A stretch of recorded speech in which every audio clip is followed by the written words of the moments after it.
Bismillahirrahmanirrahim. Assalamualaikum warahmatullahi wabarakatuh. Kembali bersama Dr. Rado Yendra dan Rado Institut tentunya. Kembali pada pagi hari ini kita akan coba menghasilkan suatu novelty, suatu pembaruan dalam bidang model peluang. Pembaruan yang kita lakukan seperti biasa, ada generator, ada baseline. Nah, baseline-nya kita tukar. Baseline-nya kita gunakan adalah model peluang andalan Rado Institute, yaitu Rado Institute Distribution. Nah, sebelumnya kita telah membahas suatu model peluang yang kita sebut dengan Exponentiated Modified Linley. Nah, ini silakan masuk ke Rado Institute. Ada satu riset artikel yang berbicara tentang model peluang Exponentiated Modified Linley. Sudah kita bahas theoretical, coding udah kita bahas. Nah, berdasarkan itu kita hasilkan Exponentiated Rado Institute Distribution. Caranya persis sama, hanya baseline yang kita ganggu. Nah, sebagai cerita awal kita coba lihat dulu Rado Institute Distribution atau baseline yang kita gunakan dalam hal ini. Kita akan coba lihat baseline-nya terlebih dahulu. Seperti apa baseline yang ada. Nah, dalam suatu karya yang akan dihasilkan oleh Rado Institute nantinya, ada satu model peluang yang disebut dengan Rado Institute Distribution.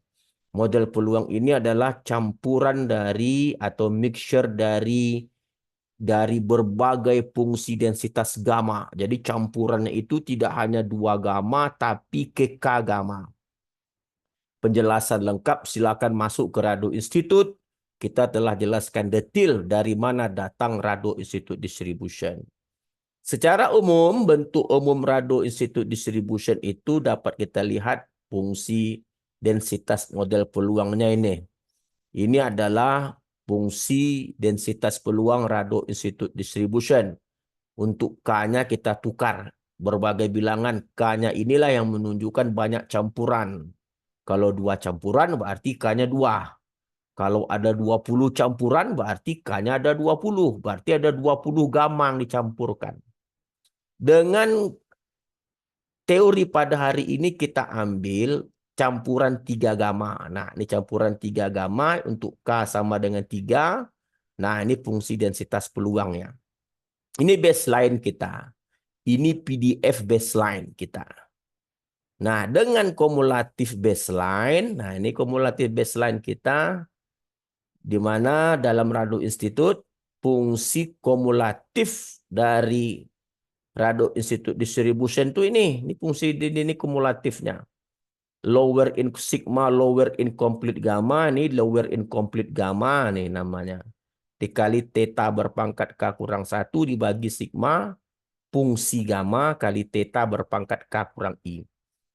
Nah, untuk K sama dengan 3, nah untuk K sama dengan 3, maka kumulatifnya itu adalah ini. Nah, inilah kumulatif dari baseline. Nah, ini sekilas tentang Rado Institute Distribution. Nah, berdasarkan densitas baseline yang telah kita lihat tadi, kumulatif baseline yang kita lihat tadi, maka kita akan hasilkan coding untuk Exponentiated Rado Institute Distribution. Nah, bagaimana codingnya? Kita akan simak codingnya pada bentuk berikut. Nah, ini coding kita. Jadi seperti teori waktu kita membahas Exponentiated Modified Linley, hal yang perlu kita bahas pertama tentu data. Ini data. Data yang kita gunakan sama pada saat pembahasan Exponentiated Modified Linley. Datanya sama, kita run. Nah, kita cek dahulu datanya untuk memastikan bahwa data yang kita panggil itu adalah data yang tepat. Nah, harus kita lihat, cek dulu. Kalau tidak dicek, salah. Oke, cek datanya tepat. 1,7, oke. Cocok, ini data kita. Setelah data dibangun, maka kita berikan baseline. Ini baseline kita adalah Rado Institute Distribution. Nah, ini tadi nih fungsi densitasnya. Dan ini adalah kumulatifnya. Jadi G baseline adalah densitas dari baseline. Dan yang G besar baseline ini adalah kumulatif baseline. Nah, ini kumulatifnya. Persis seperti pada bahan kajian yang kita buka sebelumnya.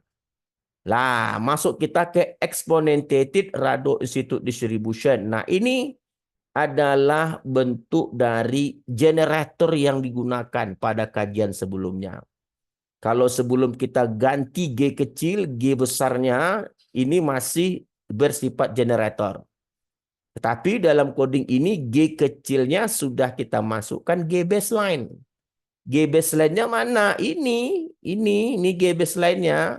Densitas baseline atau Rado Institute Distribution-nya sudah kita include-kan di dalam G kecil baseline densitas, G besar baseline itu kumulatif. Nah, kalau G besar G kecil kita masukkan ke dalam generator, maka namanya sudah berubah menjadi exponentiated Rado Institute Distribution. Begitu juga dengan kumulatif exponentiated Rado Institute Distribution. Nah, dah jumpa modelnya. Lalu seperti biasa log likelihood, kalau dia tidak menggunakan minus, hanya ini saja, ini log likelihood. Tapi kalau kita masukkan minus, minus log likelihood namanya. Kita gunakan optim untuk estimasi parameter. Yang dioptimkan itu tentu adalah log likelihood tadi. Nih. Dengan nilai awal theta 1, alfanya 1. Ambil satu parameter awal. Maka akan dihasilkan beberapa nilai log likelihood, oke, AIC, BIC. Ada di sini Kolmogorov-Smirnov, ada Anderson-Darling, ada Kramer-von Mises.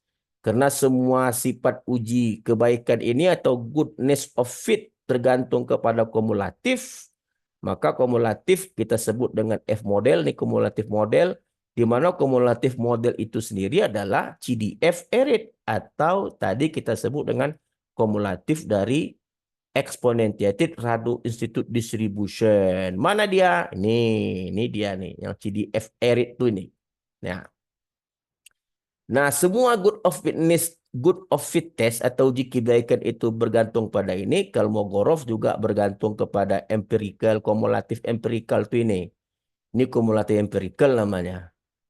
Kumulatif empirical dikurang dengan kumulatif model, ambil nilai absolutnya, ambil maksimumnya. Itu Kolmogorov-Smirnov. Anderson-Darling begitu juga menggunakan ada kumulatif model, ada kumulatif model juga.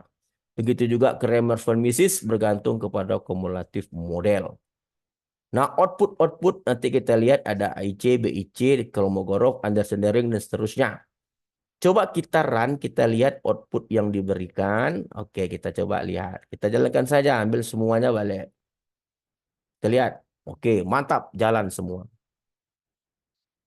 Oke, sempurna.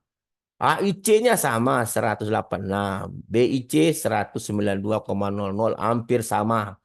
Parameter theta 2, alfa 3,3.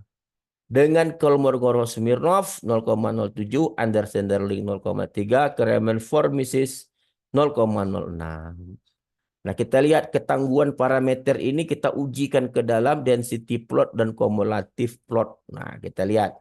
Ini histogram melawan PDF. PDF itu adalah fungsi densitas dari exponentiated Rado Institute Distribution lawan histogram.